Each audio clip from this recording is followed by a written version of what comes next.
우리를 사랑하시는 하나님 아버지, 은혜와 사랑으로 한 주간도 지켜주신 것 감사드립니다. 오늘 이 시간 예배의 자리로 저희들을 불러주시고 예배를 통해 하나님의 영광을 보게 하시니 또한 감사드립니다. 하나님 아버지, 이 시간 저희들의 죄악을 보셨습니다. 이 세상이 전부인 양 세상만 바라보고 하나님의 말씀 따라 살아가지 못했습니다. 하나님의 말씀이 진리임을 알면서도 믿음 없이 살았습니다. 용서해 주시옵소서. 하나님 아버지, 우리에게 믿음의 믿음을 나와서 하나님의 자녀답게 살아내는 거룩함을 덧입혀 주시옵소서. 우리의 완악한 마음을 고치사 하나님을 사랑하고 이웃을 사랑하는 자들로 세워주옵소서. 하나님 아버지, 간구합니다. 이 나라를 긍휼히 여기사 하나님께서 허락하신 자유를 방종으로 더럽히지 않게 도와주옵소서. 우리에게 한없는 사랑으로 먼저 다가오신 주님, 우리도 어려움과 공동에 처한 자들을 긍휼히 여기고 사랑하게 도와주옵소서. 아무 공로 없이 구원받은 저희가 은혜와 사랑을 흘려보내게 하시고 저희들의 착한 행실로 십자가의 복음이 전해지게 도와주옵소서. 하나님 아버지, 양산 영락교회와 성도들이 하나님을 기쁘시게 하는 건강하고 아름다운 교회로 세워지게 하옵소서. 최강희 담임 목사님과 최강희 전도사님, 그리고 교회의 권사님, 집사님, 직분자들과 성도들을 영육간에 강건하게 붙들어 주옵소서. 청년들과 어린아이들도 믿음 안에서 꿈과 비전을 품게 하시고 하나님을 기쁘시게 하는 믿음의 은사가 되게 하옵소서. 하나님, 이 시간 말씀을 듣습니다. 하나님의 말씀을 귀 기울여 듣는 시간 되게 하여 주옵소서. 예배를 돕는 손길들을 기억하시고 자원하여 드리는 심령에 하나님이 주시는 평안과 기쁨이 충만하게 하옵소서. 우리를 죄악에서 건지시고 거룩한 생명을 주신 부활하신 예수님의 이름으로 기도드립니다. 아멘.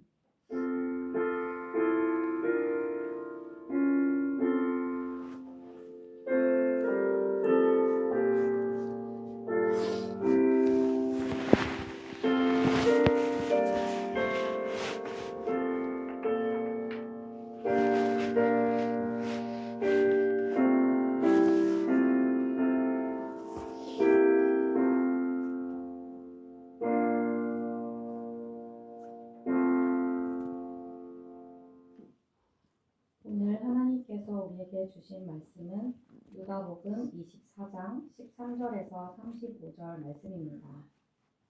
누가복음 24장 13절에서 35절 말씀입니다. 봉독하겠습니다. 그 날에 그들 중 둘이 예루살렘에서 20올이 되는 엠마오라 하는 마을로 가면서 이 모든 된 일을 서로 이야기하더라. 그들이 서로 이야기하며 문의할 때에 예수께서 가까이 이르러 그들과 동행하시나 그들의 눈이 가려져서 그인 줄 알아보지 못하거늘 예수께서 이르시되 너희가 길 가면서 서로 주고받고 하는 이야기가 무엇이냐 하시니 두 사람이 슬픈 빛을 띠고 머물러 서더라. 그 한 사람인 글로바라 하는 자가 대답하여 이르되 당신이 예루살렘에 체류하면서도 요즘 거기서 된 일을 혼자만 알지 못하느냐. 이르시되 무슨 일이냐. 이르되 나사렛 예수의 일이니 그는 하나님과 모든 백성 앞에서 말과 일에 능하신 선지자이거늘 우리 대제사장들과 관리들이 사형 판결에 넘겨주어 십자가에 못 박았느니라. 우리는 이 사람이 이스라엘을 속량할 자라고 봐왔노라. 이뿐 아니라 이 일이 일어난 지 사흘째요. 또한 우리 중에 어떤 여자들이 우리로 놀라게 하였으니 이는 그들이 새벽에 무덤에 갔다가 그의 시체는 보지 못하고 와서 그가 살아나셨다 하는 천사들의 나타남을 보았다 하니라. 또 우리와 함께한 자 중에 두어 사람이 무덤에 가 과연 여자들이 말한 바와 같음을 보았으나 예수는 보지 못하였느니라 하거늘 이르시되 미련하고 선지자들이 말한 모든 것을 마음에 더디 믿는 자들이여 그리스도가 이런 고난을 받고 자기의 영광에 들어가야 할 것이 아니냐 하시고 이에 모세와 모든 선지자의 글로 시작하여 모든 성경에 쓴 바 자기에 관한 것을 자세히 설명하시니라. 그들이 가는 마을에 가까이 가매 예수는 더 가려하는 것 같이 하시니 그들이 강권하여 이르되 우리와 함께 유하사이다. 때가 저물어 가고 날이 이미 기울었나이다 하니 이에 그들과 함께 유하러 들어가시니라. 그들과 함께 음식 잡수실 때에 떡을 가지사 축사하시고 떼어 그들에게 주시니 그들의 눈이 밝아져 그인 줄 알아보더니 예수는 그들에게 보이지 아니하시는지라. 그들이 서로 말하되 길에서 우리에게 말씀하시고 우리에게 성경을 풀어주실 때에 우리 속에서 마음이 뜨겁지 아니하더냐 하고 곧 그때로 일어나 예루살렘에 돌아가 보니 11 제자 및 그들과 함께한 자들이 모여 있어 말하기를 주께서 과연 살아나시고 시몬에게 보이셨다 하는지라. 그 사람도 길에서 된 일과 예수께서 떡을 떼심으로 자기들에게 알려주신 것을 말하더라.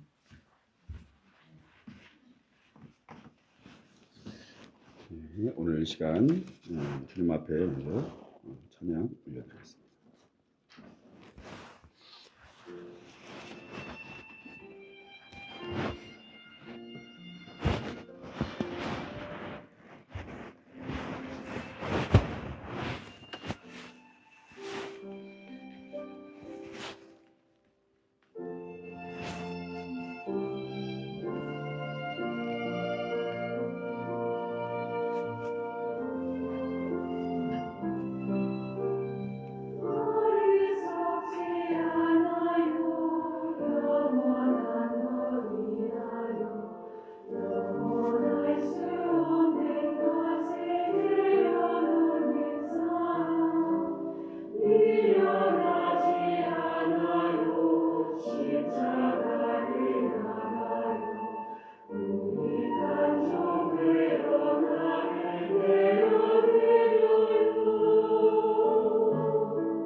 아멘.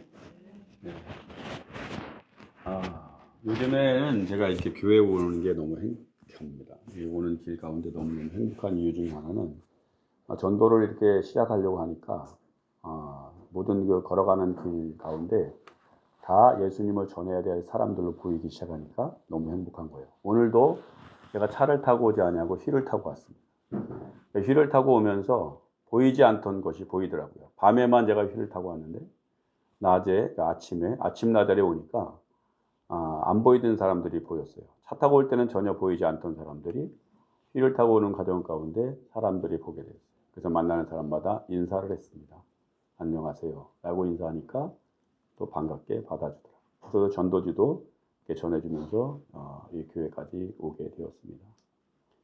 그래서 예수님께서 왜 이렇게 전도하러 다니실 때 걸어 다니셨는가 하는 이유를 알 것 같습니다. 걸어 다녀야 보이지 않는 것이 보이기 때문입니다. 만약에 여러분들도 정말 주님께서 나에게 주신 그 은혜와 사랑이 너무나도 크다고 한다면 한번 그렇게 마음 먹어보시기 바랍니다. 교회에 오는 것 한 번쯤은 걸어오시면서 주변에 있는 사람들 만날 때마다 인사하시게 되고 주님을 전하게 된다고 한다면 보이지 않던 사람들이 아마 보여줄 겁니다. 그러면 여러분의 건강에도 좋을 것이고 여러분의 심령 가운데도 새로운 기쁨과 소망이 분명히 넘쳐날 거라고 저는 믿습니다. 예, 여러분 혹시 원하지 않는 길을 걸어본 적은 없으십니까? 산책이 아니라 상처와 실망을 피하려고 억지로 내딛던 그러한 발걸음 말입니다. 저는 과거에 전도사 사역을 하던 시절 정말 내가 원하지 않는 길을 걸어야만 했습니다. 전도사 사역의 사역지는 담임 목사님의 한마디로 결정이 되어집니다. 사역한 지 1년이 되게 되면 을에 담임 목사님이 부르셔서 이렇게 늘 말씀했습니다. 이번엔 다른 곳으로 가보는 게 좋겠습니다 라고 이야기를 합니다. 권고라는 이름이지만 사실상 늘 통보를 받게 됩니다. 거절할 수 없는 권위 앞에 서게 되면 무엇을 말해야 할지 알 수가 없습니다. 그 말을 들은 날이면 저는 교회 문을 나와서 혼자서 터벅터벅 걷게 됩니다. 발은 움직였지만 마음은 이미 주저앉아 있었습니다. 한 걸음 한 걸음 앞으로 향하는 것이 아니라 아픔을 피하는 도망의 발걸음이었다는 사실이죠. 걸으면서 드는 생각이 늘 비슷했습니다. 내가 부족했나? 내가 뭔가 잘못한 것이 있는가? 이 교회 아이들과 이제 막 마음이 열렸는데 이곳을 내가 또 떠나야 하나? 그 아이들의 얼굴이 머릿속에서 스쳐 지나가곤 했습니다. 겨우 이름을 외웠고 겨우 마음을 열었는데 작별 인사조차 제대로 건네지 못한 채 그 교회를 나와야 했습니다. 그렇게 한 해 한 해 지나고 또 한 해가 지났습니다. 사역지가 바뀔 때마다 저는 또 같은 길을 걸어야 했습니다. 새 교회에 도착하게 되면 가슴 어딘가에는 이미 떠날 준비가 되어 있는 사람처럼 스스로 그렇게 추스렸습니다. 깊이 뿌리 내리지 말자라고 다짐을 합니다. 너무 이곳에 정을 주지 말자. 어차피 또 떠나야 하니까. 그런데 지금 돌아보게 되면 그 길들이 참 이상했습니다. 그 길에서 저는 결코 혼자가 아니었기 때문입니다. 그러나 오늘 본문 말씀, 두 제자가 절망의 발걸음을 걷고 있는 바로 그 엠마오의 길에 예수님이 함께 걸어오셨다라고 오늘 본문의 두 제자가 바로 그런 길을 걷고 있었다는 겁니다. 예루살렘에서 엠마오로 약 11km, 2시간 남짓의 거리입니다. 그러나 그 길은 결코 단순한 거리가 아니었습니다. 실망과 좌절의 깊이로 측정되는 길이라는 것입니다. 누가는 제자들이 예루살렘을 떠났다라고 기록하고 있죠. 예루살렘은 어떤 곳이었습니까? 십자가와 부활이 일어난 자리였습니다. 하나님의 구원의 중심지였다는 겁니다. 그러나 제자들은 그것을 등지고 있었습니다. 엠마오는 보잘것없는 말이었습니다. 고대 문헌에 의하면 사실 기록조차 엇갈릴 정도로 기억될 만한 사건이 없는 평범한 곳이었다는 겁니다. 소망의 목적지가 아니었다는 거지요. 도피와 무력감의 상징이 되는 곳이 바로 엠마오였습니다. 아이러니는 여기에 있습니다. 제자들은 생명의 자리였던 예루살렘을 떠나 의미 없는 엠마오로 걸어가고 있었습니다. 희망을 향해 달려가는 것이 아니라 절망을 향해 지금 터벅터벅 걷고 있는 겁니다. 여러분, 기도가 응답되지 않을 때 내가 원하는 일들을 해가고 있지만 그 일 가운데에 소망을 찾지 못할 때 우리는 바쁜 일상으로 숨어드는 경우가 있습니다. 하나님이 멀게 느껴질 때 우리는 침묵과 무관심으로 도피하기도 합니다. 나는 소망을 가졌었지만 이제는 아니다라고 하는 마음으로 숨어드는 도피처, 그것이 바로 우리 각자의 엠마오일 것입니다. 두 제자가 길을 걸으며 일어난 모든 일을 서로 따지고 토론하듯 격하게 이야기하고 있었습니다. 그때 예수님이 조용히 다가오셔서 함께 걸으셨습니다. 너희가 길 가면서 서로 주고받는 이 말이 무엇이냐? 제자들은 이 말에 걸음을 멈춰 세웠습니다. 어깨는 처지고 얼굴은 땅만 바라보고 있었습니다. 그들은 솔직하게 이렇게 고백했습니다. 우리는 이 사람이 이스라엘을 속량할 자라고 바랐습니다. 무슨 말입니까? 십자가에서 못 박혀 죽으신 예수님이 바로 이 이스라엘을 속량할 자라고 믿어 왔다는 겁니다. 그런데 지금은요, 아니라는 거죠. 바란노라. 이것은 과거 시제 아닙니까? 살아있는 희망이 아니라 이미 꺼져버린 희망이라는 겁니다. 한때는 소망했지만 이제는 아니다라고 말하고 있는 겁니다. 요즘 전도하면서 이런 말을 듣습니다. 하나님을 볼 수만 있다면, 예수님을 눈으로 볼 수만 있다면, 그러면 내가 믿을 수 있을 텐데 라는 말을 합니다. 처음엔 그 말이 이해됐습니다. 솔직한 고백이었으니까 말이죠. 그런데 가만히 생각해 보면 우리는 이미 볼 수 없는 것들을 수없이 믿으면서 살아가고 있다는 사실입니다. 여러분, 이 세상에 바람을 본 사람이 있습니까? 없습니다. 그러나 나뭇잎이 흔들리면 바람이 부는 것을 알 수 있습니다. 혹시 여러분 사랑을 눈으로 확인한 분 있으십니까? 사랑을 눈으로 본 사람은 없을 겁니다. 그러나 사랑을 받는다는 것은 우리 스스로가 알 수 있습니다. 혹시 중력을 여러분은 보실 수 있습니까? 없을 겁니다. 그러나 아무도 중력을 의심하면서 살아가는 사람은 없습니다. 보이지 않는다는 것이 존재하지 않는다는 뜻이 아니라는 겁니다. 그런데 이 아이러니가 있습니다. 오늘 본문의 두 제자는 부활하신 예수님과 나란히 지금 걷고 있습니다. 그런데 그분을 알아보지 못하고 있습니다. 눈이 있었지만 곁에 있는 예수님조차 알아보지 못했습니다. 보이지 않아서가 아니라는 겁니다. 볼 수 없도록 그들의 눈앞에 무엇인가 가려 있었던 것입니다. 엠마오의 이야기는 그래서 우리에게 이렇게 말해줍니다. 때로는 우리가 주님을 가장 느끼지 못할 때 주님은 오히려 우리 가장 가까이 와 계시다는 사실입니다. 문제는 하나님이 안 계신 게 아니라 우리 눈이 무엇인가로부터 가려있기 때문이라는 사실입니다. 전환점은 바로 여기에 있습니다. 두 제자가 실망을 쏟아낼 때에 예수님은 곧바로 위로하지 않으시며 도리어 이렇게 도전했습니다. 미련하고 선지자들이 말한 모든 것을 마음에 더디 믿는 자들이여, 그리스도가 이런 고난을 받고 자기의 영광에 들어가야 할 것을 이렇게 말씀해 주셨다는 겁니다.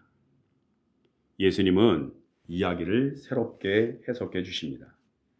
엠마오의 길에서 모세와 모든 선지자로부터 시작하여서 성경 전체에 기록된 자신에 관한 것들을 풀어서 설명해 주신 것입니다. 십자가는 그래서 절망의 끝이 아닙니다. 구원이 성취된 사실이죠. 부활은 고난을 지워버리는 것이 아니라 그 고난을 통해 이루신 하나님의 목적을 그대로 드러낸 사건입니다. 제자들은 아직 예수님을 알아보지 못했지만 무언가 그들의 마음속으로부터 움직이기 시작했습니다. 그것이 바로 깨달음의 시작이었다는 겁니다. 이것이 오늘 우리의 예배 안에도 동일하게 일어나고 있습니다. 교부들은 이 장면에서 예배의 패턴을 보게 됩니다. 길 위에서 성경을 풀어주는 말씀의 시간, 그리고 식탁에서 빵을 떼어주는 성찬의 시간을 들여다보았습니다. 제자들은 마침내 엠마오 마을에 도착하게 됩니다. 낯선 이가 더 가려는 듯 보입니다. 제자들은 떠나려고 하는 예수님을 간절히 붙들었습니다. 말씀해 보면 이렇게 기록되어 있죠. 우리와 함께 유하사이다. 함께 있자는 거죠. 붙든 겁니다. 주님은 말씀합니다. 때가 저물어 가고 날이 이미 기울었다. 함께 식탁을 나누자고 이렇게 제안한 것입니다. 어두웠으니까 우리와 함께 더 있어주면 좋겠습니다. 결국 그 말을 듣고 함께 식탁에 앉죠. 손님으로 보였던 이가 주인이 되셨습니다. 빵을 가지고 축사하시며 떼어 나누어 주는 시간입니다. 제자들이 그 빵을 받는 순간 눈이 밝아졌습니다. 그들의 눈이 밝아져 그인 줄 알아보더니 예수는 그들에게 보이지 아니하시는지라. 여러분, 왜 주님은 그 눈이 밝아졌을 때, 제자들이 예수님을 알아봤을 때 그 즉시 사라졌을까요? 이제부터는 예수님의 육신의 모습에 의존할 필요가 없기 때문이었다는 겁니다. 부활하신 주님은 말씀과 성찬 가운데에 언제 어디서든 만날 수 있기 때문에 즉시 사라져버린 것입니다. 저의 큰 형님은 여러분도 잘 아시는 것처럼 평생 예수님에 대하여 완강히 거부하면서 사셨습니다. 교회 이야기만 꺼내면 예수님을 믿으라고 하면 손사래를 치었습니다. 나는 눈에 보여지는 것, 손에 잡히는 것만 믿는다. 이런 말을 입버릇처럼 했습니다. 그런 형님이 있었습니다. 그런데 췌장암 말기 판정을 받게 되지요. 죽음이 코앞에 다가온 것을 형님은 스스로 직감하게 되었습니다. 형님은 병상에서 평생 보이지 않는다고 거부하던 하나님을 먼저 인정했습니다. 눈물로 예수님을 고백했습니다. 그리고 병상에서 세례를 받았습니다. 저는 그 자리에 있었습니다. 형님의 손을 잡고 기도하는데 형님은 조용히 속삭였습니다. 아멘. 그렇게 될 줄을 믿습니다. 라고 고백했습니다. 평생 보이는 것만 믿겠다고 했던 형님이 가장 약해진 그 자리에서 오히려 가장 선명하게 주님을 보았고 주님을 인정하셨습니다. 볼 준비가 되지 않았기 때문에 볼 수 없었던 것이지 보이지 않기 때문에 보지 못했던 것이 아니었다는 겁니다. 엠마오의 제자들이 그랬다는 것입니다. 긴 설명 속에서는 알아보지 못했지만 떡을 떼는 자리에서 그들의 눈이 열렸습니다. 주님의 임재는 때로 논쟁이 아니라 만남의 현장에서 다가온다는 사실입니다. 오늘 본문 누가복음 24장 13절에 35절 말씀해 보면 길에서 우리에게 말씀하시고 우리에게 성경을 풀어주실 때에 우리 속에서 마음이 뜨겁지 아니하더냐. 여러분은 주님을 믿는 가정 가운데 마음이 뜨거운 적이 없었습니까? 저는 가끔씩 마음이 뜨거워지는 적을 경험했습니다. 지난번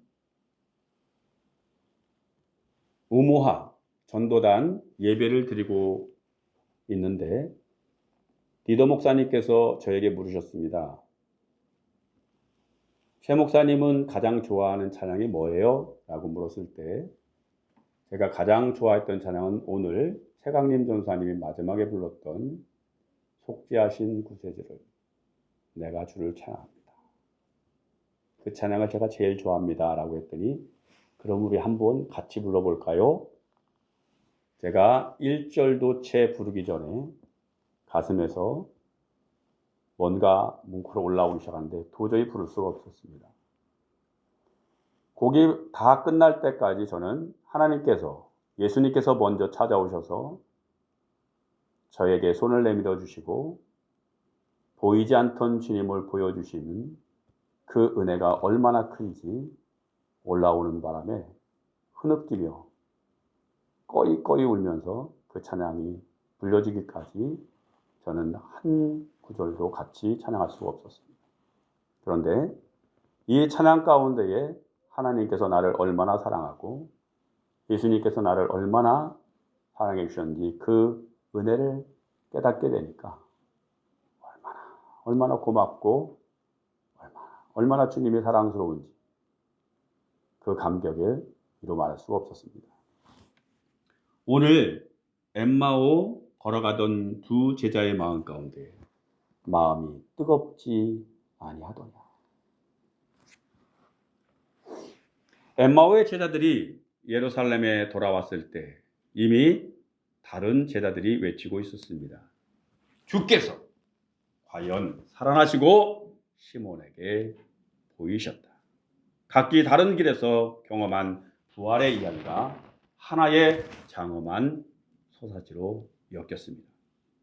교회는 이렇게 부활의 공동체로 세워져 왔습니다. 우리에게도 엠마오로 가는 길이 있었습니다. 기도가 식어버린 마음이 텅 빈 길, 실패로 눌려서 앞이 보이지 않는 길, 오해와 상처 때문에 공동체를 떠나고 싶은 길.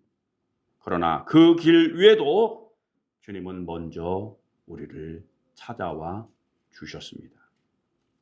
말씀을 열어주시고 우리의 영안의 눈을 열어주시며 함께 식탁에 앉아 빵을 떼어 주셨습니다. 그리고 우리를 다시 일으켜 세워주셨습니다. 엠마오에서 돌아가야 할 우리의 예루살렘은 어디입니까? 가족과의 단절이 쌓여 대화가 끊긴 집일 수도 있습니다. 성과만 남고 사람이 사라진 여러분의 직장일 수도 있습니다. 상처와 분열이 깊어진 공동체일 수도 있습니다. 엠마오 집에서 빵을 떼던 순간 눈이 열려 주님을 알아본 제자들은 즉시 달려 나왔습니다. 저녁 노을이 이미 저문 어두운 언덕길을 그들이 다시 걷기 시작합니다. 단 몇 시간 전만 해도 절망의 무게에 짓눌려 끌리듯 걷던 발걸음이었다는 사실. 그러나 지금은 달랐습니다. 같은 길이지만 다른 길이었다는 겁니다. 부활은 도망하던 길을 되돌려 증언의 길을 걷는 것이란 사실입니다. 침묵하던 입술에 새로운 고백이 지어주며 절망의 그림자 속에 소망의 불빛이 밝혀지는 그러한 삶으로 변화된다는 겁니다. 부활의 주님은 오늘도 우리 곁에서 말씀을 여시며 떡을 떼시며 눈을 열어서 기쁨으로 살아갈 수 있도록 도와주십니다. 내 인생의 엠마오가 끝이 아닌 것입니다. 그것은 부활하신 주님을 만나는 현장인 겁니다. 나의 발걸음을 예루살렘으로 되돌리게 하는 전환점이 여러분의 엠마오가 되기를 주의 이름으로 축복합니다. 오늘 우리는 어디로 돌아가야 하겠습니까? 누구에게 부활하신 주님을 만난 소식을 전해 주어야 하겠습니까? 주님은 오늘도 우리를 일으켜 세우시며 이렇게 속삭이십니다. 너희는 이 모든 일의 증인이다. 너희는 이 모든 일의 증인이다.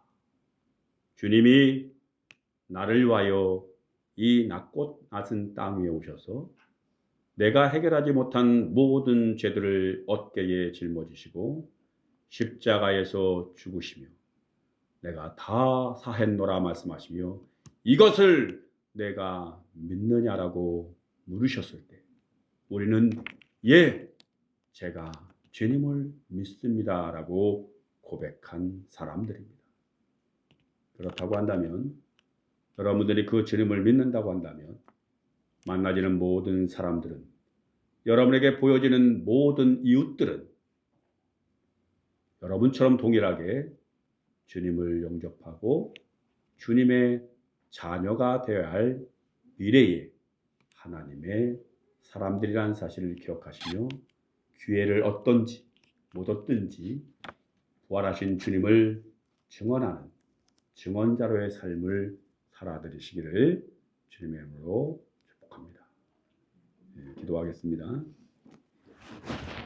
부활하신 주님, 오늘도 우리의 엠마오의 길을 함께 걸어주심에 감사드립니다. 말씀으로 우리의 눈을 열어주시고 우리를 다시 예루살렘으로 보내주시옵소서. 절망의 길을 증언의 길로 바꾸시는 주님의 그 은혜와 사랑에 감사를 드립니다. 주님, 늘 저희와 동행하여 주기를 원합니다. 함께 하심을 믿사오며 예수님의 이름으로 기도하옵나이다. 아멘. 우리 찬송가